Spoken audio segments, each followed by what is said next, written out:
할렐루야. 오늘은 6월절을 바로 엿새쯤 앞에 남겨두고 계신 예수님이 6월절 제물이 되는 어린 양으로 주시기 위해서 자신을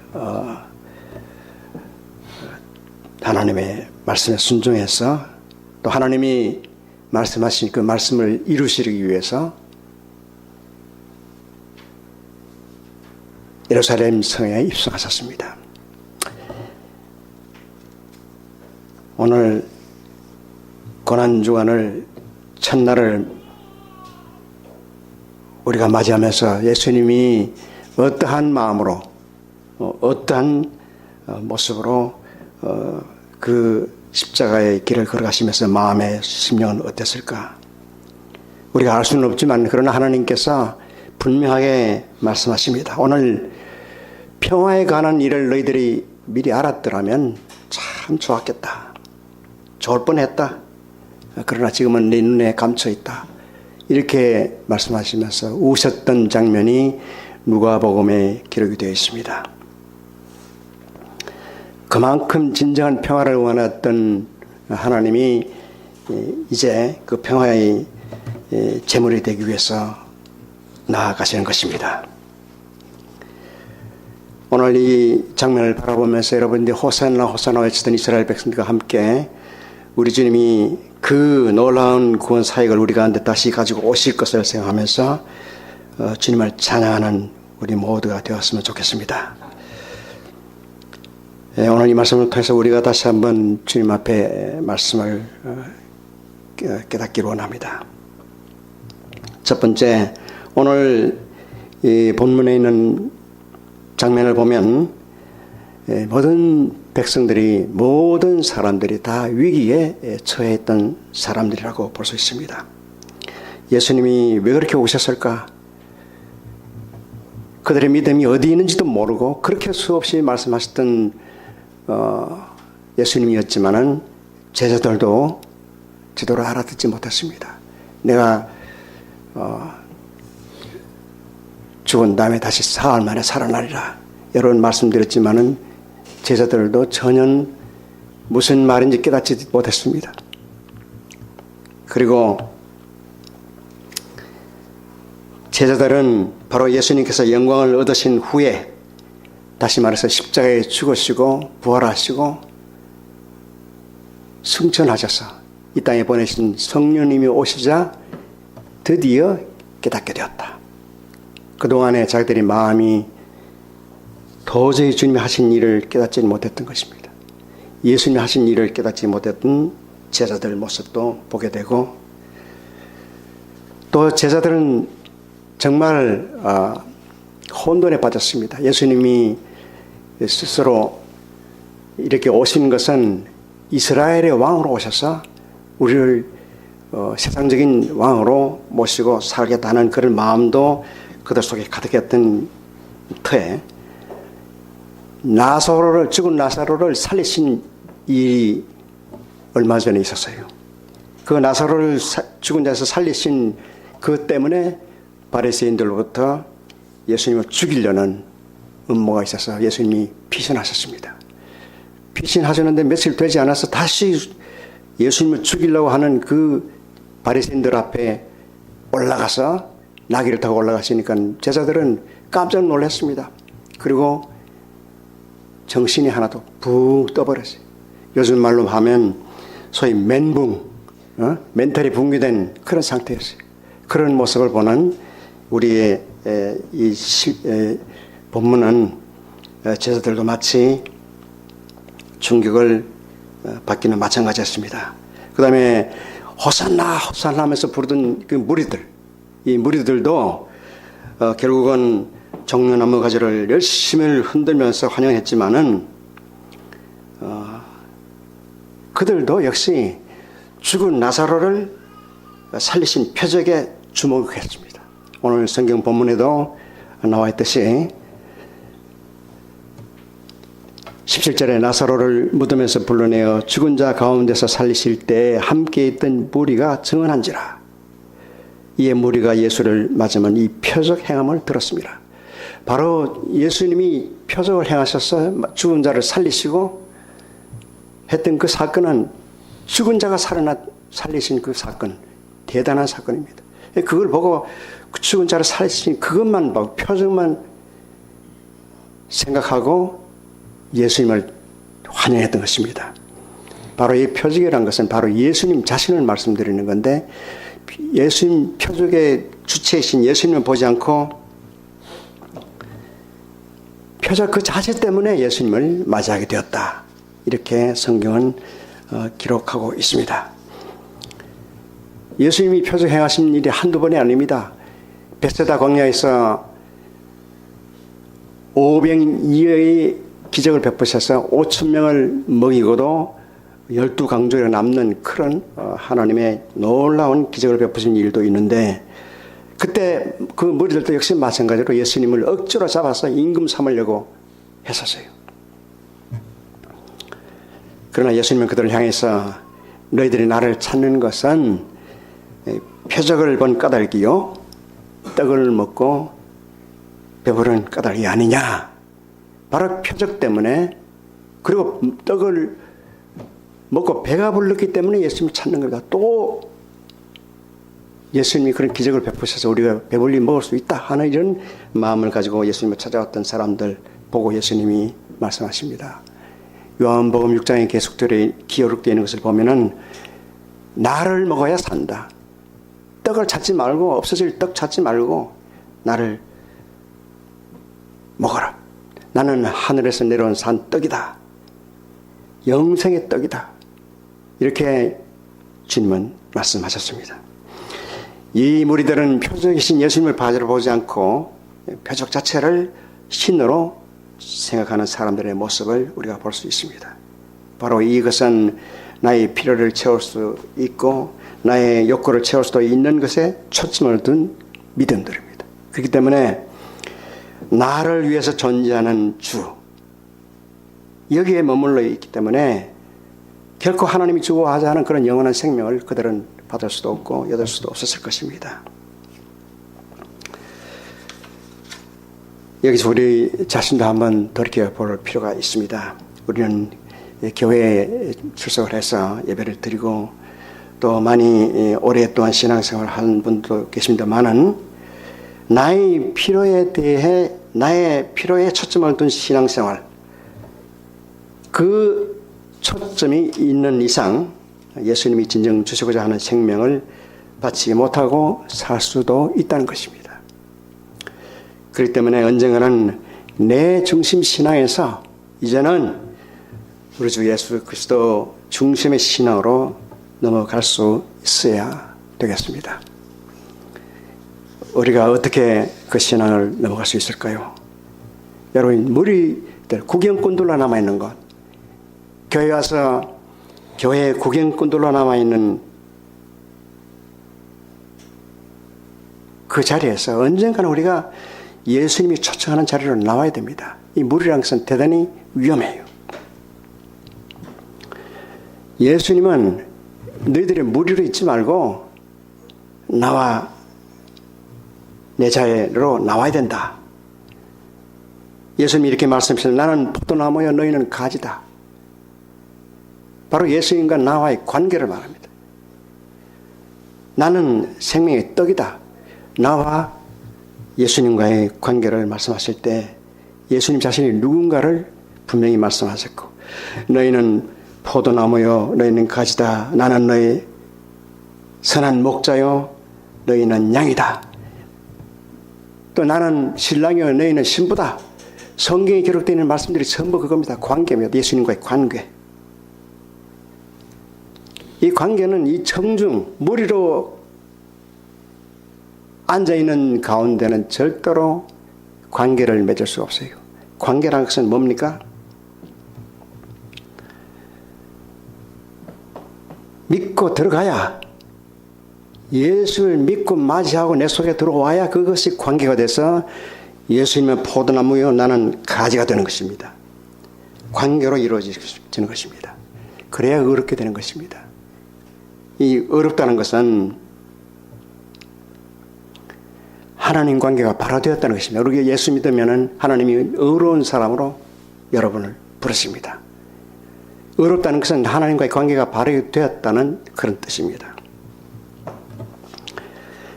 그 다음에 여기는 바리새인들도 있지만은 이 바리새인들도 역시 오늘 설교 제목처럼 이렇게 말합니다. 서로 말할지어다.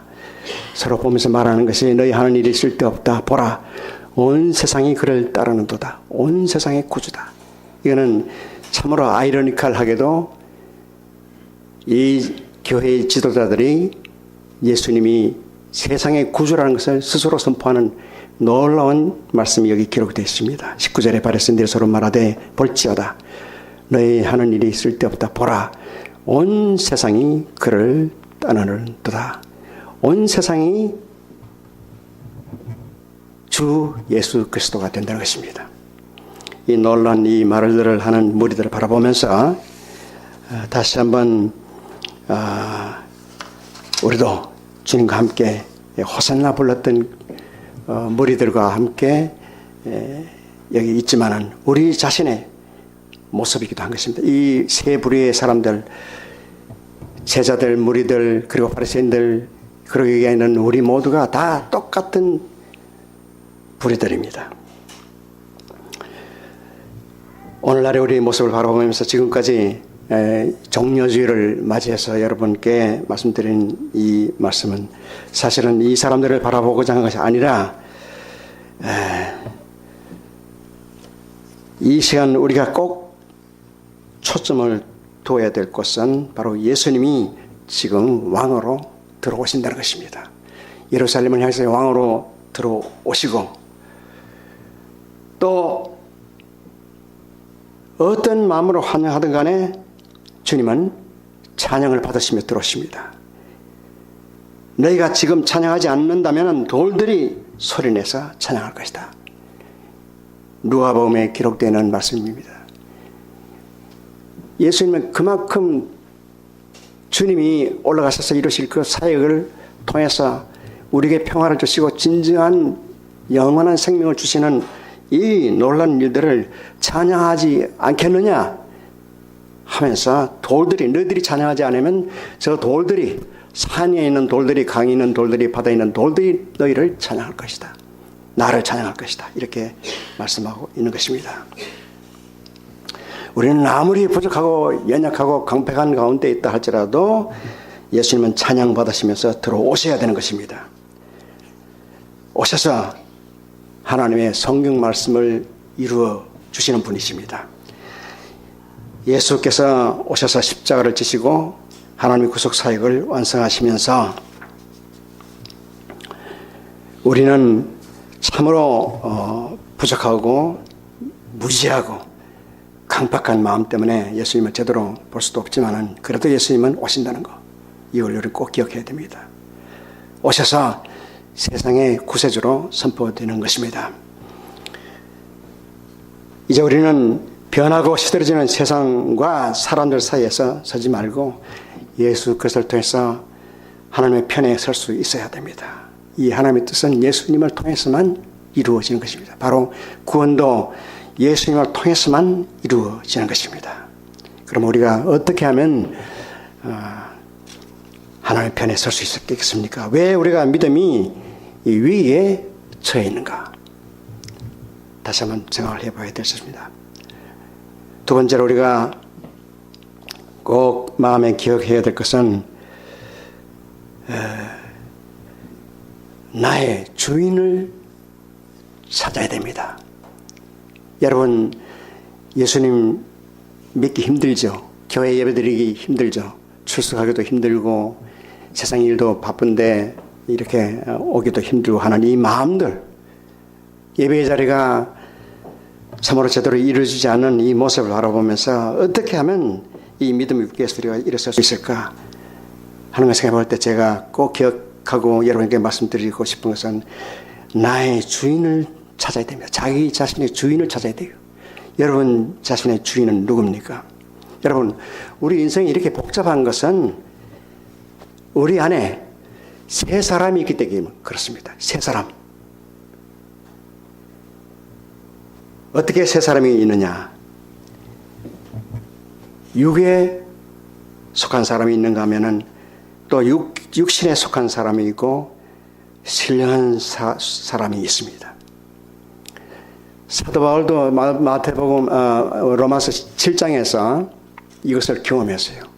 내가 원하는 것을 하지 않고 내 속에서 다른 한 법이 나를 사로잡아서 죄의 안으로 끌어오는 것을 보는도다. 오라, 나는 공고한 사람이다. 누가 이 사망에서 나를 건져내랴. 탄식했던 로마에서 7장의 말씀을 기억하면서 여러분, 우리 속에는 범죄한 영혼의 모습들 그대로 있는가 하면은 또 어떤 사람은, 어떤 마음은 바로 육신에 속해서 살았던 사람들, 자기 마음이 원한 대로 살았던 사람들. 그런가 하면 내 속에 오늘 예수 믿고 제대로 내가 주님을 알고 내 속에 주님을 모시고 사는 신령한 사람들도 있는 것입니다. 그런데 그 중에서 내가 꼭 찾아야 될 나의 자신, 어떻게 찾을 수 있을까요?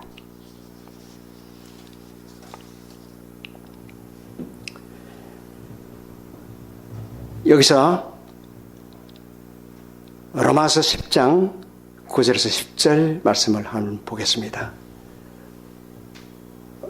로마서 10장 10절에서 9절에서 10절 말씀 다 같이 읽겠습니다.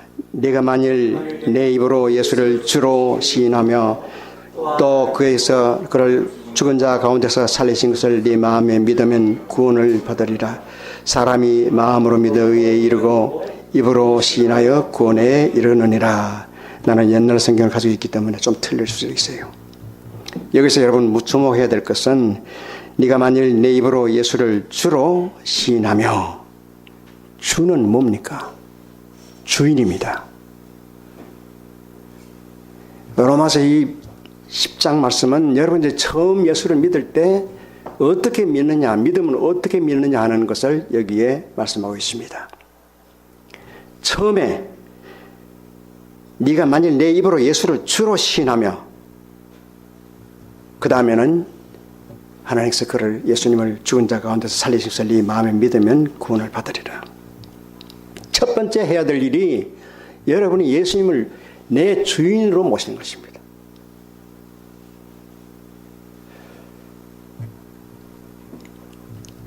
우리가 예수님을 나의 구주로 믿는데 처음부터 가장 기본이 되는 것은 그 조건이, 첫째 조건이 예수님을 나의 주인으로 입으로 고백하는 겁니다.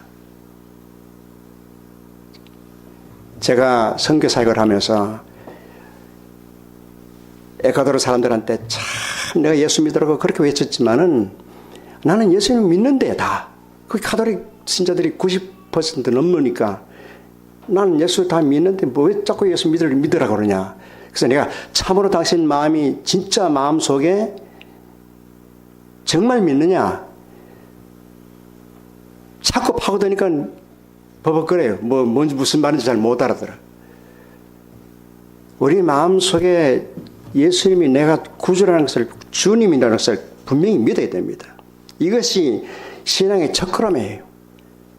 그냥 우리가 예수 믿으면 구원받는다, 내 죄가 사해진다 하는 이 말씀만 듣고 교회에 나와서 앉아있더라도 실제로 내가 주님을 내 주인으로 모시지 않고 시작한 이 믿음들을 보면은 거기에는 먼저 뿌리가 흔들리기 시작합니다. 그렇기 때문에 꼭 기억해야 될 것은 오늘 사도 바울이 로마서 10장에서 말씀하시는 이 말씀대로 예수님을 주인으로 시인해야 됩니다.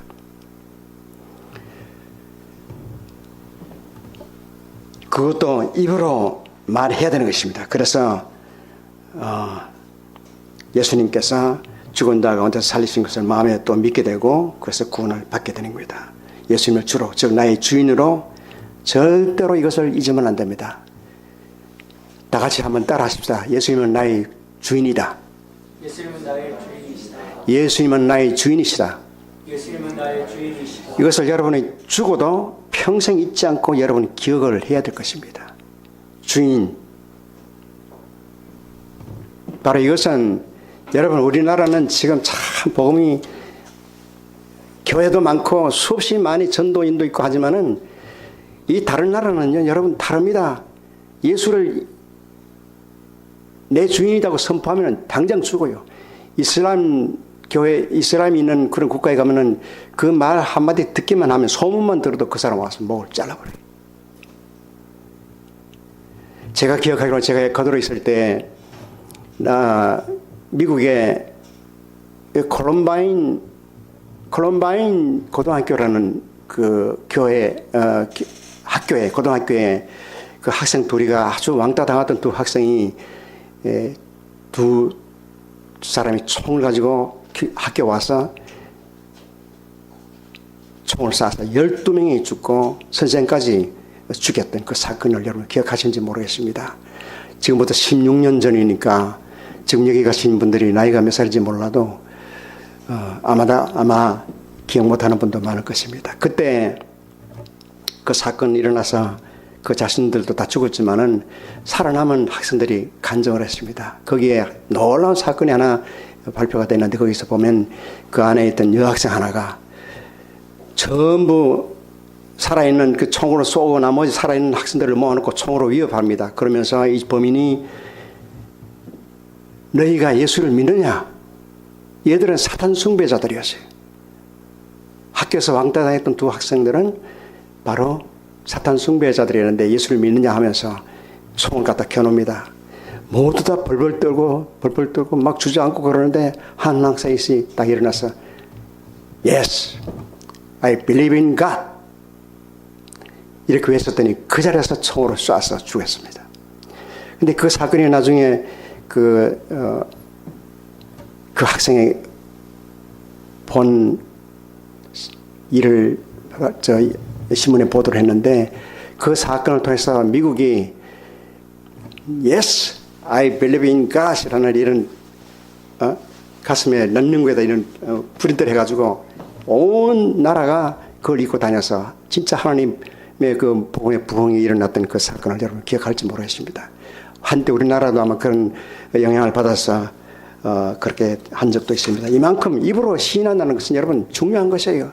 내가 믿고 살고 죽느냐 하는 그 사건이 바로 입으로 시인하는 것입니다. 그러므로 여러분이 지금도 예수님이 내 주인이라고 말씀하시면은 잘못하면 죽을 수도 있는 고백이라는 것을 기억하시기 바랍니다. 그만큼 중요한 고백이기 때문에 여러분 일생 동안 잊지 않는 고백이 되기를 주의 이름으로 축원합니다. 성경에는 구원받는 믿음이 뭔지 처음부터 예수님을 믿는 것이 어떤 것인지 명확하게 가르쳐 줍니다. 여러분, 예수 그리스도를 믿는다는 것은 예수님을 나의 주인으로 믿는 것부터 시작한다. 주의로 시인하는 것이 믿음이다 하는 것을 기억하시기 바랍니다. 그리고 예수님이 믿는다고 하면 우리가 주님을 믿는다고 하면서 예수가 나의 주인이 아니면은 하나님이 말씀하신 믿음이 아닌 것입니다. 이것도 기억해야 됩니다. 그렇기 때문에 우리는 예수님 나의 주인으로 당당하게 믿고 서야 되는 것입니다. 그렇게 될 때 내 속에 있던 세 사람, 매우 혼잡스럽고 아주 복잡한 내 인생 속의 문제들이 다 풀려지게 됩니다. 여러분이 예수님이 주인이었기 때문에 육신의 사람이 나타났다가 육의 사람이 나타났다가 신령한 사람이 나타났다가 교회 오면 신령한 사람이 되었다가 나가면 육신의 사람이 되고 또 조금 멀리 나쁜 사람들하고 어울리면 육의 사람이 돼서 돌아다니니 그 주인이 어디 있는지도 모르고 살았기 때문에 여러분이 복잡한 것입니다. 예수 믿기가 복잡한 거예요. 그러나 이제 주인을 여러분 찾았으면 이제부터는 여러분은 정말 안심해도 됩니다. 여러분의 주인이 여러분을 이끌어 가실 것입니다. 오늘 갈라디아서 2장 20절을 한번 보십시다. 갈라디아서 2장 20절 사도 바울이 고백했던 믿음이죠. 내가 그리스도와 함께 십자가에 못 박혔나니 그런 적 이제는 내가 산 것이 아니요 내 안에 그리스도께서 사신 것이라. 내가 지금 육체 가운데 사는 것은 나를 사랑하사 나를 위하여 자기 몸을 버리신 하나님의 아들을 믿는 믿음 안에서 사는 것이라. 여러분 이 말씀을 보면 자기의 주인이 바뀌었다는 것입니다. 내 속에 하나님 주님이 사신다. 예수님이 사신다. 예수님이 주인이 됐다. 그 고백을 한 것입니다. 예수를 주로 삼는 것, 주인이 바뀌었다는 것입니다. 지난 날에 누군지 몰라도 이제는 나의 주인으로 바꾸기를 바랍니다. 여러분 주인이 누구였는지 몰라도 이제부터는 바꾸시기를 간절히 바랍니다. 그리고 주인이 바뀌었으면 어떻게 해야 됩니까? 주인의 말씀을 들어야지. 주인이 하는 말씀을 들어야지. 내 속에 나의 주인이 바뀌었으면 그 말씀을 순종해야 됩니다. 내가 예수님을 주인으로 모신다는 것은 한마디로 말하면 내가 그 말씀에 순종하겠다는 것입니다. 포함이 되어 있습니다. 그렇기 때문에 예수님을 주인으로 고백하는데 순종하지 아니하면 아무런 의미가 없어요. 겉으로 예수님을 주인이라고 고백하는데 그분의 말씀에 따르지 않는다면 사실 의미가 없는 것입니다. 주인 말 안 들으면 종들은 쫓겨나요. 사실은 여러분 이 옛날에 우리 종들이 주인 말 안 들은 종들이 있습니까? 주인 말 안 들으면 쫓겨나듯이 우리도 주인 말 안 들으면 아무 의미가 없는 자리에 나와 앉아 있는 것입니다. 마태복음 7장 21절도 보면 너더러 주여 주여 하는 자마다 나 다 천국에 들어갈 것이 아니요 다만 하늘에 계신 내 아버지의 뜻대로 행하는 자라야 들어가리라. 여러분 주여 주여 하면서 그런 사람이 다 천국에 들어가는 것 아니다. 내가 인정하는 것은 아버지의 뜻대로 내 뜻대로 행하는 자들이 내가 인정하는 믿음이다. 이렇게 말씀하고 계십니다. 내가 주라고 고백하면서 그걸 따르지 아니하면 따르지 않는데 어찌 그게 증명된 믿음이 되겠습니까? 그렇기 때문에 따라야 돼요. 하나님의 뜻대로 따라야 됩니다. 또 우리가 순종하는데도 꼭 기억해야 될 것은 억지로 하는 순종에서 뭐 좀 하라고 하면은 억지로 하는 사람들이 많지요. 스스로 자기 기뻐서 하지 않고 억지로 하는 믿음, 이것도 문제가 되는 것입니다. 억지로 하는 순종이 있습니다.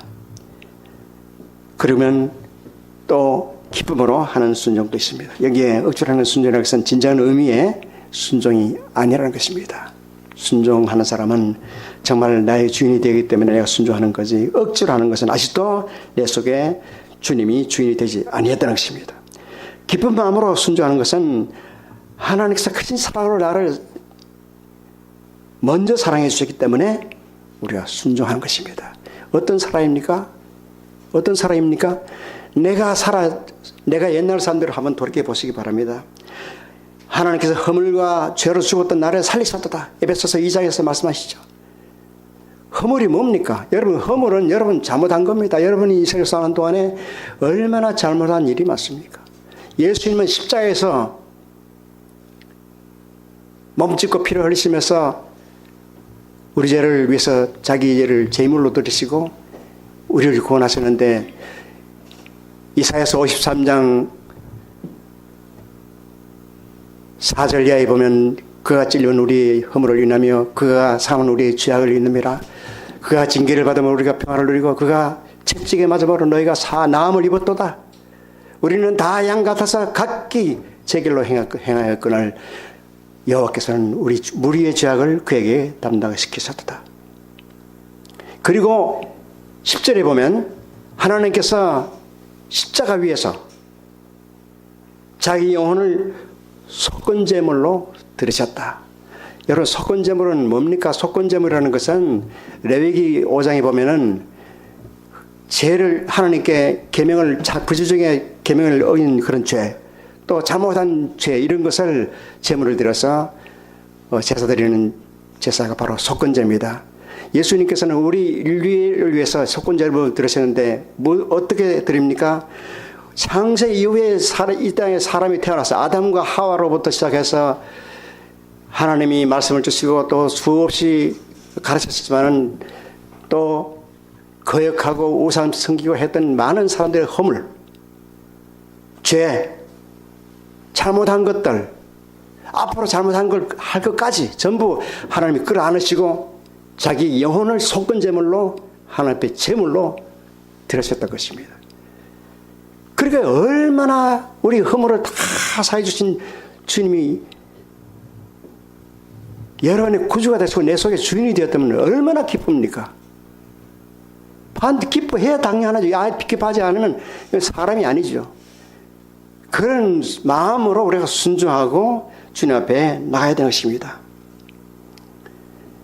세상에 주님께서 속건제로 드린 그 모습을 바라보면 여러분 생각을 해보면은 상상도 못할 기쁨이 여러분 속에 넘쳐납니다. 여러분이 앞으로 잘못할 것까지 전부 하나님이 끌어안고서 영원토록 알파 오메가 되시고 처음부터 끝이 되시는 하나님께서 우리 허물을 다 속건제물로 바치셨다. 그리고 우리는 허물이 죄가 다 사라졌다. 얼마나 기쁩니까?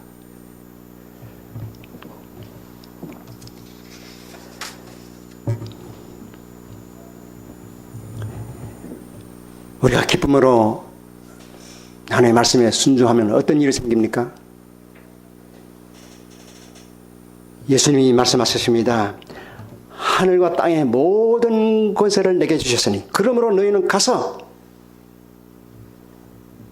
아버지와 아들과 성령의 이름으로 세례를 주고 내가 너희에게 가르쳐 분부한 모든 것을 가르쳐 지키게 하라. 볼지어다 세상 끝날까지 내가 너희와 함께 있으리라. 내가 주님이 내 속에 내 주인으로 들어오시면 하나님이 하늘과 땅의 모든 것을 가지신 주님이 내 속에 들어오시면 어떤 일이 생깁니까? 예수 믿는다는 것은 여러분 다른 거 아닙니다. 하늘과 땅의 모든 권세를 지신 주님이 내 속에 들어오셔서 내 주인이 되시면은 나도 세상의 모든 내 속에 하늘과 땅의 모든 권세가 이 속에 들어오는 것입니다. 함께 그리스도와 함께 살리셔서 우리 속에 들어오시는 것입니다. 그렇기 때문에 이제는 우리가 세상 권세에 압도당하는 것이 아니라 세상을 이길 수 있는 사람이 되는 것입니다. 여러분이 어떤 환경에 있습니까? 여러분의 속에 지금 예배 드리면서도 근심 걱정이 많고 할 일도 많고 여러 가지 환난과 고통이 있고 여러 번 수없이 많은 어려움이 있더라도 이건 다 세상 일입니다. 이 세상 일을 능히 누리고도 이기고도 남는 그런 권세가 내 속에 살아야 되는 것입니다. 여러분 입으로 선포하지 않기 때문에 안 나오는 거예요. 복음이란 것은 선포되어야만 역사가 일어나는 것입니다. 귀신아 따라가라고 말을 해야 귀신이 따라가는 거지 귀신이 들어왔다고 해서 벌벌 떨면서 있으면은 똑같아요. 가만히 있어요. 아무런 역사가 일어나지 않습니다.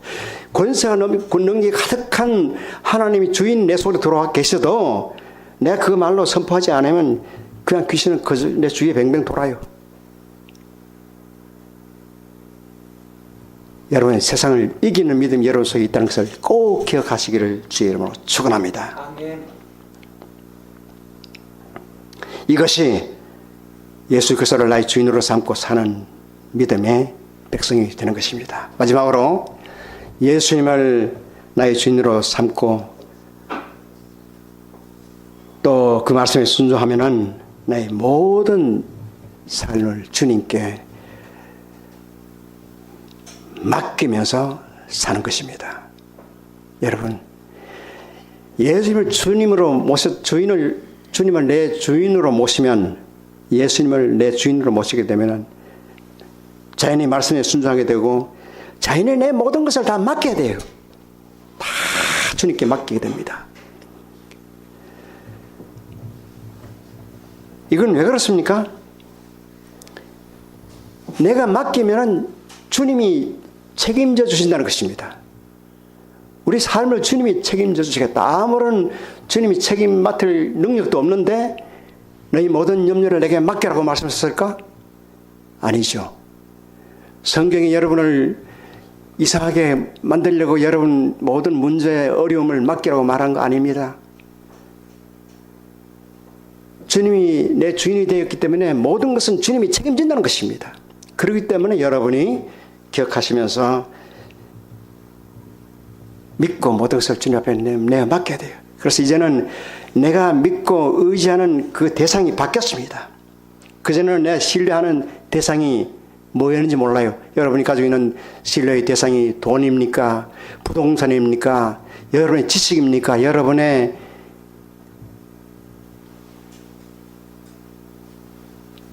힘입니까? 여러분의 자신입니까? 여러분의 건강입니까? 여러분이 의지했던 게 이제는 아무런 쓸데없습니다. 바뀌어야 돼요. 주인이 바뀌었으면 내가 온전히 주님 앞에 내가 맡겨야 돼요. 그러면 주님이 받으시고 주님의 권세와 능력으로 여러분을 다스리기 때문에 여러분이 정말 축복된 사람으로 변화되게 되는 것입니다. 주님이 책임지는 인생 얼마나 멋있어요. 한번 여러분 주님 앞에 내가 맡기시기 바랍니다. 교회 와서 이 말씀 듣고 이제는 내가 맡기겠다고 결심하지만은 나가면은 또 맡겼던 것 도로 자기가 짊어지고 가는 사람들도 많아요. 여러분 꼭 기억하실 것은 주님이 주인이 되시고 주님 말씀에 내가 기쁨으로 순종하며 내 죄를 다 사시고 내 허물을 다 벗겨주신 주님 앞에 감사하고 찬양하며 경배하면서 나가며 또 모든 내 삶 염려 것들도 다 주님 앞에 내가 맡기고 살면은 의지하는 대상이 바로 주님이 되기 때문에 나는 정말 기뻐요. 여러분 삶이 환해되고 맑고 밝고 환한 그런 사람으로 변화되게 되는 것입니다. 우리 속에 주변에 나를 삼키려 달려드는 이 원수마귀들은 얼씬도 못해요. 여러분 속에 문제가 줬던 모든 문제들이 다 그 자리에서 녹고 마는 것입니다. 주님이 여러분 속에 주인으로 계시는 한 여러분이 선포하는 그 말씀을 따라서 하나님의 역사가 나타나게 됩니다. 이제는 나의 신뢰 대상이 내가 아니라 주님이 되는 것입니다. 이건 우리에게 엄청난 큰 축복이 되고 이처럼 큰 축복은 세상 가운데 없습니다. 여러분 이 세상의 모든 것도 다 지나갑니다. 다 지나가고 또 시들 때가 있는데 예수님은 바로 십자가에서 죽으시고 부활하셔서 나의 주인이 되시기 때문에 여러분 영원히 사는 생명, 부활의 생명을 가지고 내 속에 들어오시는 것입니다. 나의 주 예수 그리스도. 여러분이 꼭 기억해야 될 말은 여러분이 주님을 부를 때 꼭 이렇게 불러야 돼요. 주, 나의 주 예수 그리스도. 내 주인 예수 그리스도의 이름으로 기도합니다. 그냥 예수님 이름으로 기도가 합니다가 아닙니다. 나의 주 예수 그리스도 이름으로 기도합니다. 여러분 이렇게 고백하면 여러분 스스로 내 속에 주인이 주님이라는 것을 여러분 고백하라는 것입니다. 고백하면 하나님의 역사가 일어나요. 그렇기 때문에 꼭 우리가 주님이 주인이 되시기 때문에 지나가는 세상, 썩어지는 세상, 그리고 시들어지는 그런 사람이 아니라 부활의 주가 되시는 주님께서 내 속에 들어와 계시기 때문에 우리가 어떤 환경 가운데서도 어떤 상황 안에서도 하나님의 선한 뜻이 이루어지는 것입니다. 너희가 내 안에, 내가 너희 안에, 내 말에 너희 안에 거하면 무엇이든지 원하는 대로 구하라. 그러면 내가 시행하리라. 주님은 약속하셨습니다. 여러분께서 주님이 여러분의 주인이 되셔서 계시면은 이제는 어떤 환경도 두려워하지 말고 여러분 힘차게 주님을 부르면서 기도하며 나가십시다. 그렇게 되면 주님이 여러분 속에 오셔서 여러분의 삶을 다스리고 나가실 것입니다. 맡고 주님께 나오십시오. 주님 안에서 살면서 주님과 함께 동행하면 그러면 하나님의 뜻이 반드시 이루어집니다. 하나님의 선하시고 기뻐하시고 온전한 뜻이 무엇입니까? 세상 법 따라 사는 것이 아니라 이제는 정말 두려워하지 말고 사는 그런 여러분이 되시기를 간절히 바랍니다. 우리는 부족하고 무지해도 주님께서 있는 모습 그대로 나와서 주님 앞에 고백하고 기도하고 주님 앞에 엎드리면 주님이 오셔서 예수님의 가르침을 통해서 내 마음속에 새로운 나라가 임하게 되고 내 자신이 변화되고 그리고 수없이 많은 문제들이 해결되는 것입니다. 그리고 우리들의 마음이 주님의 은혜로 녹아지고 주의 성령이 함께 계셔서 여러분의 삶을 날마다 신령한 사람으로 만들어놔서 진정한 믿음의 사람이 되어가는 것입니다. 염려감시 없는 이런 모든 것은 책임지는 하나님 앞에 여러분이 다시 한번 새로운 신앙생활로 거듭나시기를 주의 이름으로 축원합니다. 아멘. 기도하십시다. 하나님 아버지 감사합니다. 이제는 예수님을 나의 주인으로 삼고 나가는 성도들이 되게 하신 것을 감사합니다. 변하지 않는 이 말씀을 기억하면서 어느 곳에서 살든지 주님을 나의 주인으로 모시고 말씀에 순종하며 나갈 때 내 삶의 모든 문제를 책임지시는 주님 앞에 모든 것을 내어 맡기며 살 때 우리 속에는 크나큰 영광과 축복이 다가오는 것을 믿고 감사드립니다. 우리 하나님 늘 주님 안에 사는 주의 백성이 되어서 세상을 이기는 믿음으로 어떤 환경에서도 굴하지 않고 굳건히 믿음으로 뚫고 나가는 참으로 복되고 힘찬 성도들이 다 되게 도와주시옵소서. 감사드리며 예수님 이름으로 기도합니다.